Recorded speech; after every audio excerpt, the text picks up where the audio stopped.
Hey, what's up guys, Jake Whip here back for another video, and today we're going to be making a professional lower third title inside of Davinci Resolve 16.2. Now this should work in all the future versions of Davinci Resolve. So first what we're going to do is head up to the effects library and grab a fusion composition. Okay, and you want to make this as short as possible because we want to make it so it's responsive. So I'm just going to grab an example title here. This is a lower third from our visual. And if I shorten it, as you can see, it'll still be able to play back and it will change all the animations. But this can only be as short as it originally was. You can still stretch it out, but you can only shrink it to its original length. So for mine, I'm going to make mine 2 seconds, okay? I think I could go a little shorter than that, but I know for a fact that I won't be using this title shorter than 2 seconds. Okay?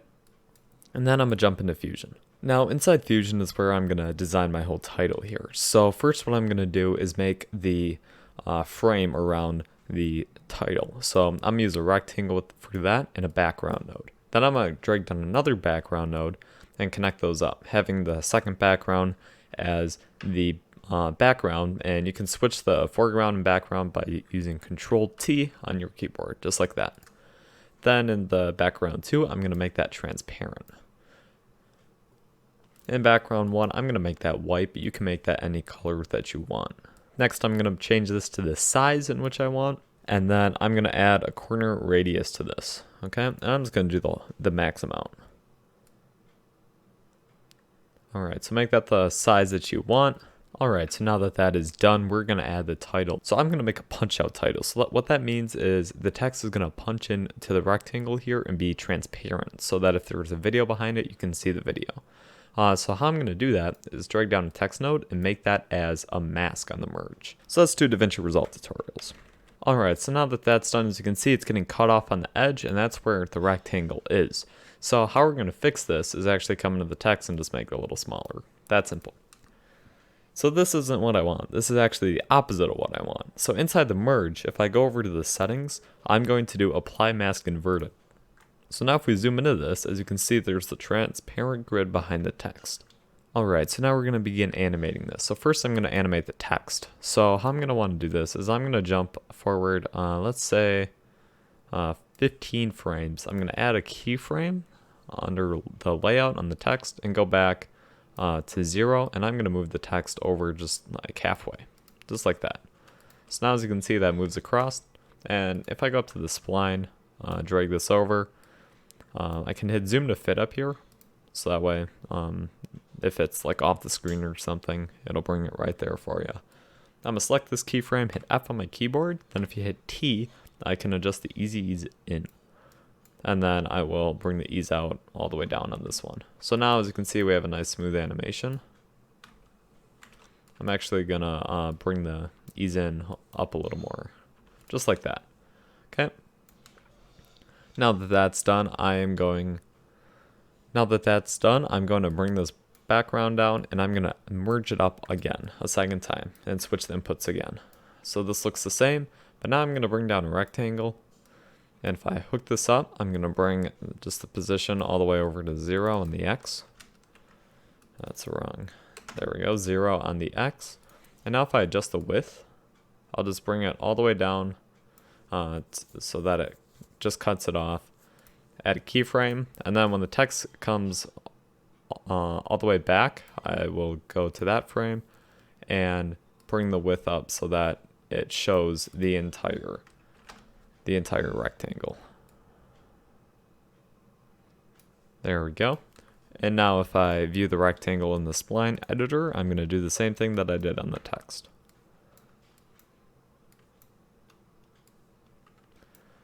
Except this time I'm actually going to ease out the beginning keyframes. So now this is my title. Now after the merge 2, we're going to put a transform node. Okay, so now with this transform, we got to make sure we view it. I'm just going to bring the size down to about what we want, and then drag it to the spot that we want the title to be. So this is what it looks like so far. So what I'm actually going to do is make it so that the rectangle here is also curved just like the other side. So how we're going to do that is by taking the first rectangle and pinning it so it stays in the inspector, and then grabbing the second rectangle, okay? And so the second rectangle, I'm going to put an expression on the height, and if I drag this little plus sign and put it on the height of rectangle 1, as you can see, it'll stay at the exact same height.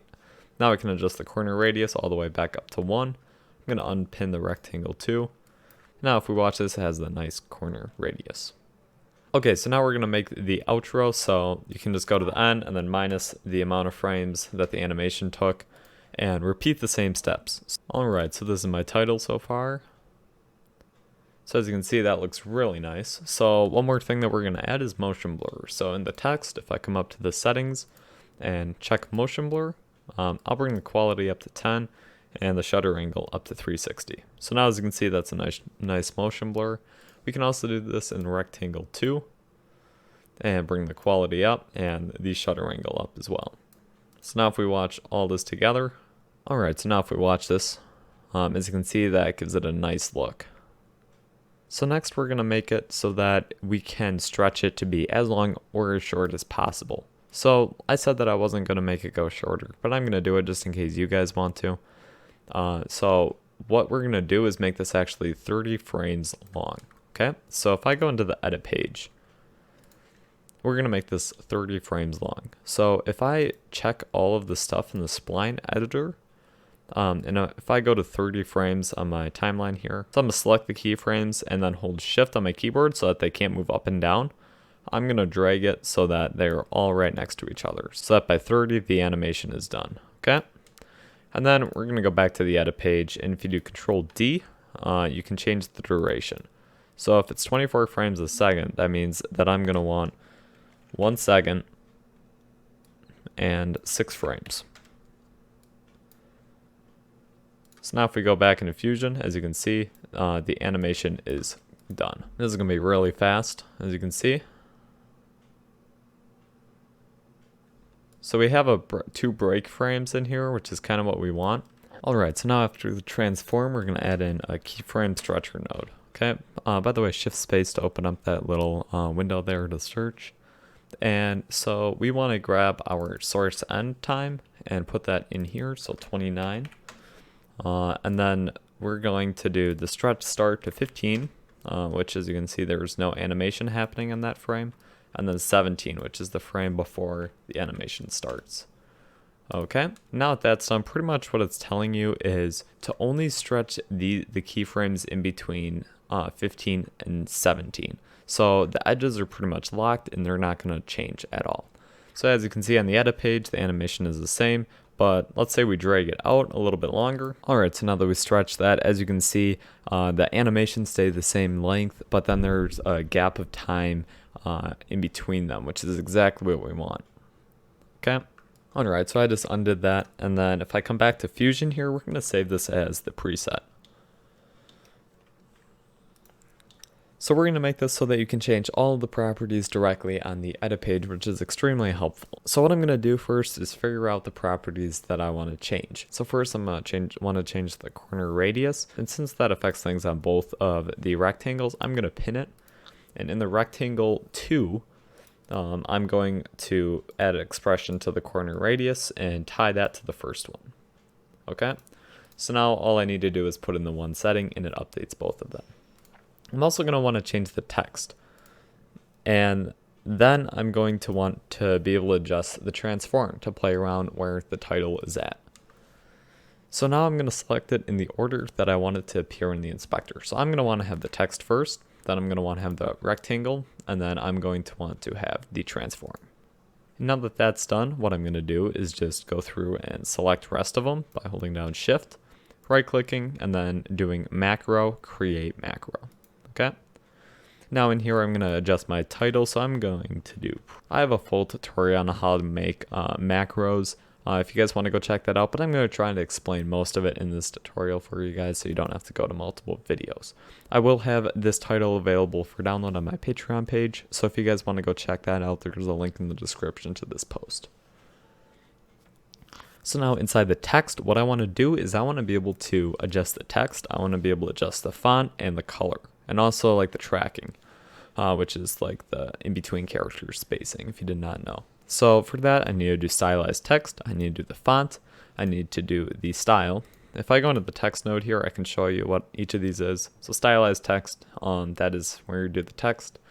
The font is this drop down, and then the style is this drop down right here. So I'll want that just in case some of the fonts have more than one style. Some do not, but most of the big ones do.